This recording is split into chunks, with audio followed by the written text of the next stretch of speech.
Okay, so what's new in the EV world? What has changed? Well, one thing that's changed in my city at least is NIO's opened up a new display centre, one of the shopping centres, but sadly they only have two cars that look exactly the same. BYD has a new model sedan, has just sold 1 million electric vehicles and was not hindered by the microchip shortage as they produce their own chips. Okay, so we always use this place as the barometer for what's becoming more popular and what's driven. This is like one of the main battery charge stations. And why is this one? One, it's close to where I live, and second, it's triangulated between three major shopping centres. But it's raining and it's not the time of day people will be charging their car, but I'll tell you, in general, it's a nice Xpeng there. In general, on the roads now, the most popular car by far are Teslas in numbers that you see, followed by Guanxia and Geely. So this is the Geely here, this little white car. And Guanxia, you can't see, I think it's the Guanxia over there. And why they're popular is those two cars are used by share ride companies, like called CATL and Didi, a bit like Uber.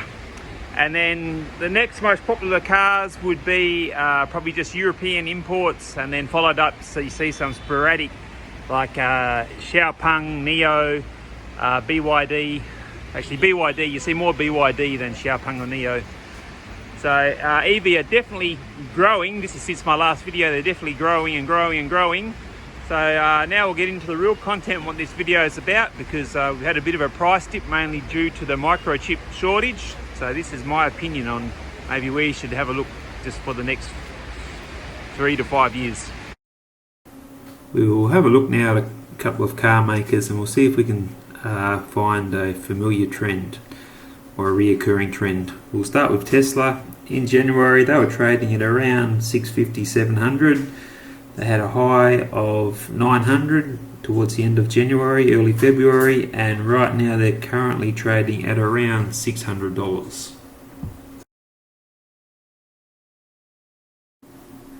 Next we'll have a look at NIO. At the start of January, NIO you could buy for around $52, $53.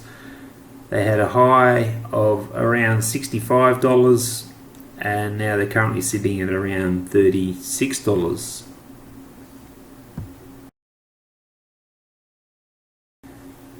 So you can not only look at Tesla and NIO, but you can look at all Pacific EV makers. They follow this same trend, that in early January they were up high when there was a lot of interest, people were buying in. They had like the FOMO effect, fear of missing out.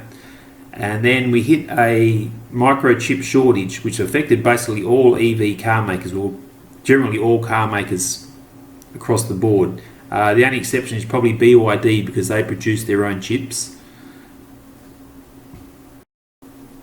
Now if you watch my previous video you would know that I suggested that there is so much competition in the current EV space that yes, you can, it's a hit or miss if you make money or not, and maybe a better option would be looking into like the resource sector. So we'll just have a quick comparison now.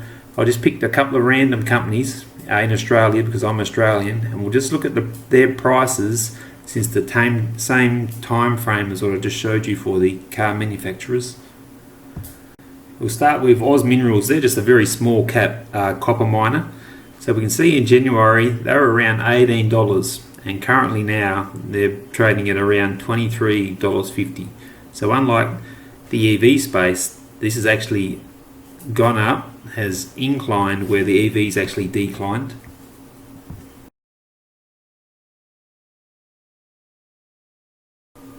Next we'll have a look at Galaxy. Again, they're just I picked just a random small cap lithium miner. So at the beginning of the year in January you could buy them for around $2.30 and currently they're trading at around $3.50. Now of course the market itself comes into these prices if the stock market's up or down. And lastly we'll look at CATL. They're one of the world's largest battery producers. They're located in China. And in January they were trading at around 400 you could buy them for. Now they're actually down, they're currently sitting at around 395, but that's due to the Chinese market. They're on the Shenzhen market, and their market has been in decline for the last few months. It's only just starting to come up now. But even with that price sink, the company itself, the shares still held pretty good value, right? They're only down on maybe 1%, not like what we saw 40, 30, 40, 50% for the EV car makers. Okay, so what does all this mean, and where is it going to lead us into the future? So firstly, as usual, please, this is just my opinion, and I'm sure you're smart enough not to make any investments based on any person you watch or see on YouTube or read or see on any social media, and always do your own research and make up your own minds. So in saying that, the EV game, yes, there's going to be money to be had, but we need to also remember that it's a long journey, and EV probably more than likely is not going to really become popular until the end of this decade, so around 2030, when the prices come down and the technology is a little bit higher.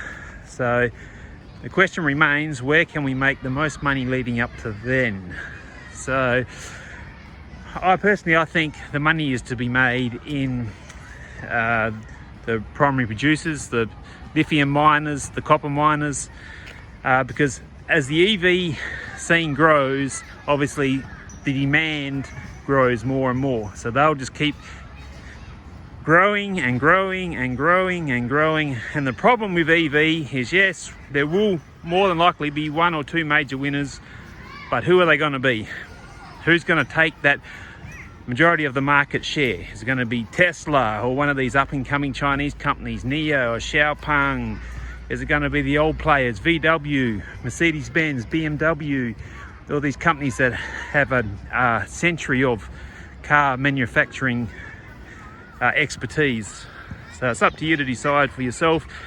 Just as a disclaimer, myself, I own that Galaxy lithium company. I own CATL, I've owned them for a long time. BYD and Gilly, I did have Xpeng, but I got rid of those.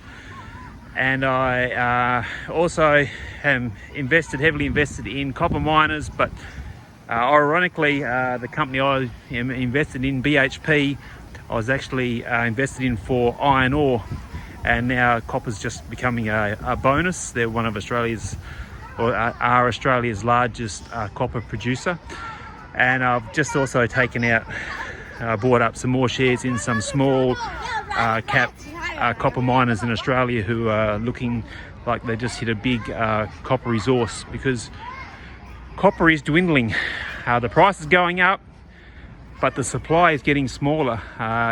It's quite hard to find, quite hard to mine. So good luck, hope this helps out some people, and happy investing, stay safe.